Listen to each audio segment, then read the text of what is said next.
A mí no me da vergüenza ni nada decir, pero usted estuvo en el psiquiátrico y usted, y sí, o sea, se me murió un hijo, me divorcié, no veo a mis hijas, o sea. Y que hay que aclarar algo, ¿verdad? Porque el psiquiátrico es un cristiano en el psiquiatra, poseída, ¿verdad? estaba poseída. Poseída, sí, exactamente. Ok, ¿cómo voy a estar poseída cuando el dolor que llevo por dentro es incontrolable, que no te deja respirar?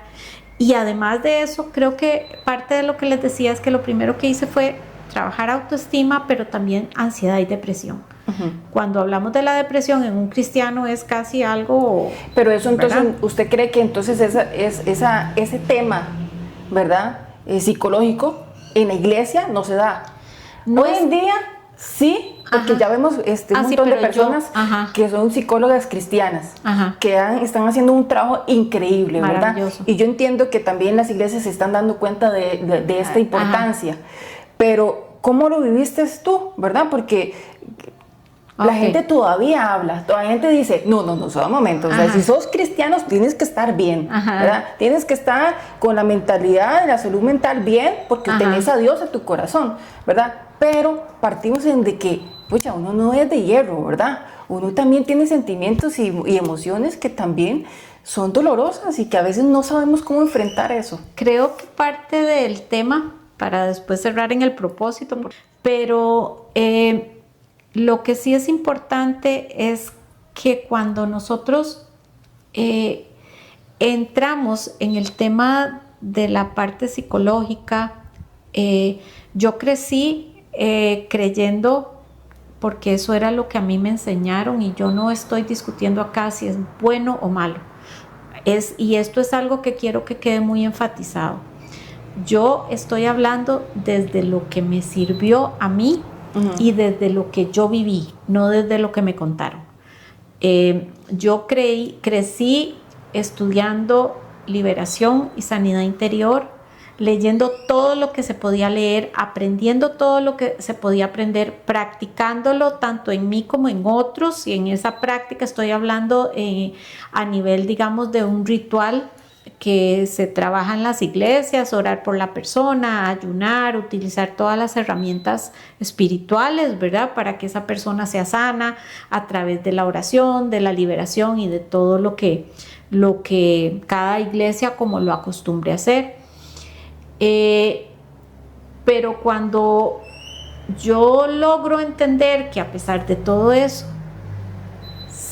a mí me pasó lo que me pasó y ocurre lo que ocurre en un muchachito de 17 años que no usaba drogas, que no teníamos ningún tema que yo pueda darle una respuesta.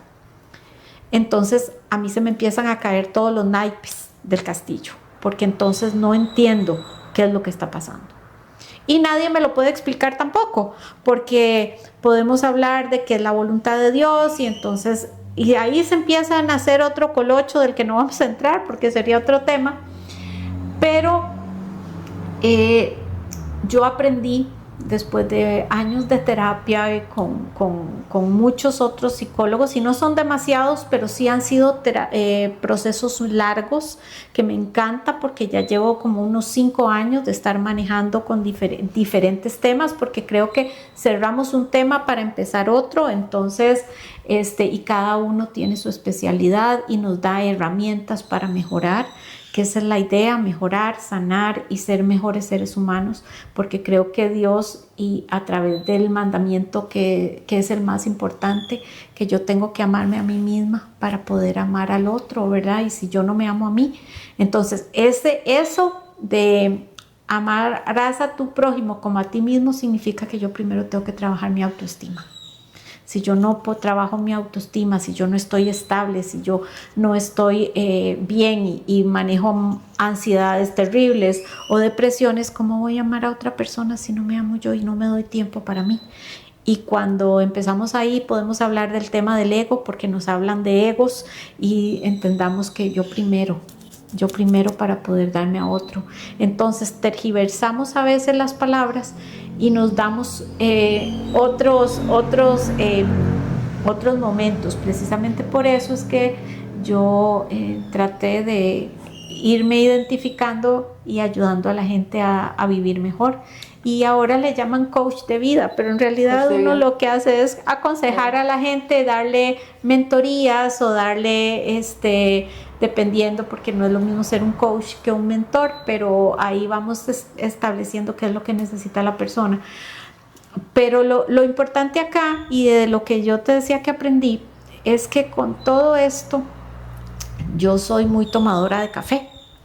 Y aprendí, aunque yo no tomo el café con azúcar, y esta enseñanza me la dio, porque no voy a decir que es original, no le robo las ideas a nadie, a uno de los psicólogos con los que de hecho tengo terapia ahora más tarde. Él nos explica algo así como la teoría del tsunami. Si yo cojo una taza de café calientito, bien delicioso, y me gusta con azúcar y le pongo 2 cucharadas de azúcar, pero no lo muevo, el café no va a endulzar. ¿Qué es lo que pasa cuando yo le pongo la cuchara y le doy vuelta al café para que suelte todo el azúcar? Bueno, eso precisamente es lo que a mí me pasó. A mí me echaron en una taza de café, me echaron todas las cosas que tenían que echarme y después me revolvieron. Y para poder disfrutar ese café, yo tenía que pasar por todo eso. Y no... es como las uvas, cuando las exacto, como cuando crees que la uva ya está en su peor momento de madurez y ya no queda más que morir, si nadie se la come, la empiezan a machacar y sale el mejor vino. Entonces, ¿qué es lo que ocurre con todo esto? Que yo al día de hoy, si me preguntas cuál es mi propósito, sigo sin saberlo, pero sé que tiene que haber uno, porque después de haber pasado por todo esto, no puede ser gratis. Pero al día de hoy puedo darte un currículum completo. Creo que cuando te pasé toda mi información de vida, yo te pasé lo que yo había hecho antes del evento de mi hijo y divorcio y todo lo que he hecho posteriormente a eso.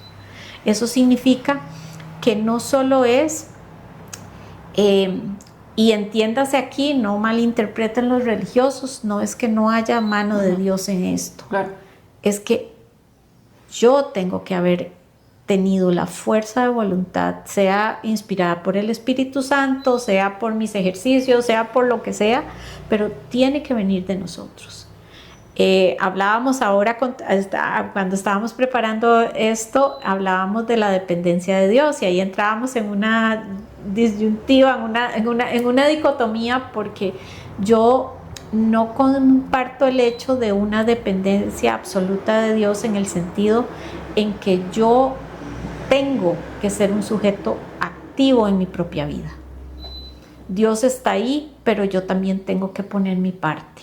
Si yo me siento a esperar, a depender completamente de Dios y me siento a esperar a que todo me caiga, no se van a leer los libros solos, no voy a sacar mis certificados solas, no voy a estar aquí exponiendo con ustedes, no voy a estar recibiendo a mis pacientes o a mis clientes sola, esperando que Dios y que se me llene la cuenta del banco. Yo debo depender de creer en que Dios abrirá puertas, pero yo tengo que ir también a coger la puerta y abrirla. Claro. Dios tal vez me guía a esa puerta, pero yo tengo que abrirla y hacer el movimiento, ¿verdad? Entonces, no es como en la iglesia que nos dicen casi la mayoría de veces, ¿verdad? Y eso puede caer en cualquier tipo de iglesia, ¿verdad? Ajá. El hecho de que a uno le decían, es que vas a cumplir un propósito, tienes un propósito grande en la vida, ¿verdad? Y no te dan un camino. No te dan una estructura, no te dan el material para poder llegar a ese lugar. No te dan el título del libro. Es como te dicen, este libro es tuyo, tenés que escribirlo, pero no te dicen, y tal vez te dan el libro porque te dicen, tenés un propósito, ok, pero ¿y qué? ¿Cuál es mi tarea?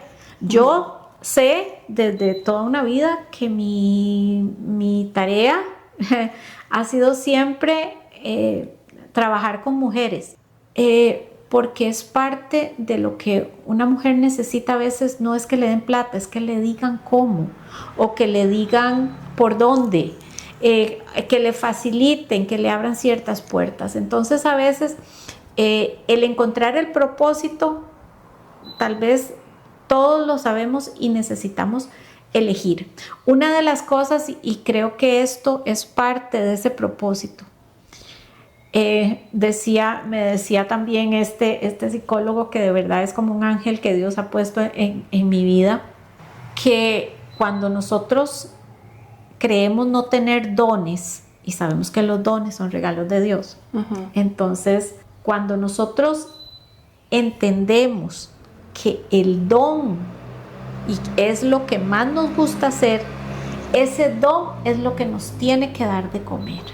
Y cuando ese don da resultados, estamos en nuestro propósito.